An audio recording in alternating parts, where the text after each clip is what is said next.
Est-ce possible de cuisiner plus durablement tout en maîtrisant son budget? De l'hôtellerie de luxe à la restauration d'entreprise, universitaire ou encore hospitalière, des professionnels nous partagent leurs astuces.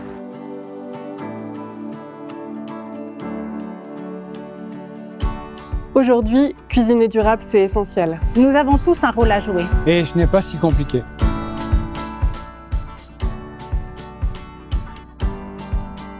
Alors, au Beau Rivage Palace, comme dans tous les hôtels de la Fondation, au Beau Rivage Palace Lausanne, on a supprimé la raie, l'anguille qui sont des espèces menacées et on les a remplacées principalement par des poissons suisses tels que la perche, la truite, le saumon. L'idée, c'est plutôt d'avoir de la qualité, d'être durable, de protéger notre environnement et les clients, ils sont prêts à investir d'eux-mêmes pour protéger notre environnement.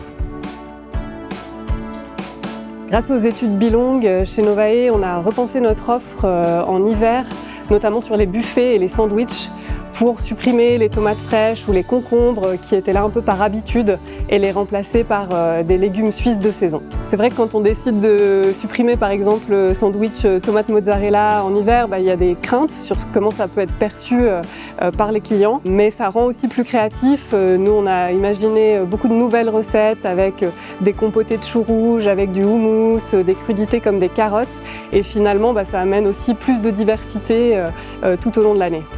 Pour diminuer la consommation de viande sans perdre en qualité, on avait augmenté le buffet de salade et on avait adapté notre offre des plats chauds en augmentant les plats végétariens. L'offre était bien acceptée par les clients et on avait une augmentation des commandes au niveau des plats végétariens et une diminution des plats carnés. En été, on profite d'une plus grosse variété des légumes pour faire une offre des salades composées au niveau du buffet avec le tofu bio et les cornes par exemple. Nous avons à l'Université de Lausanne un cadre de référence pour une alimentation durable et équilibrée. Il contient différents objectifs écologiques et d'équilibre alimentaire pour ce qui est servi dans nos cafétérias.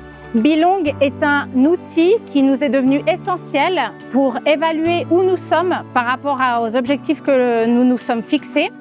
Mais il constitue aussi un outil important de récolte de données chiffrées pour que l'on puisse dialoguer avec nos prestataires de restauration afin qu'ils puissent évoluer avec nous vers l'atteinte de ces objectifs.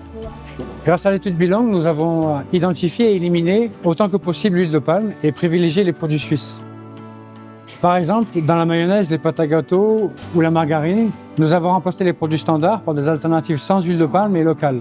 Cela demande un vrai suivi, mais aujourd'hui, chaque nouvelle fiche technique est contrôlée, c'est une exigence systématique. En Suisse, près d'1 million de personnes mangent chaque jour dans un restaurant de collectivité. Chaque geste compte. Chaque geste compte. Chaque geste compte. Ensemble, on peut faire la différence. Et avec les bons outils, c'est encore plus simple.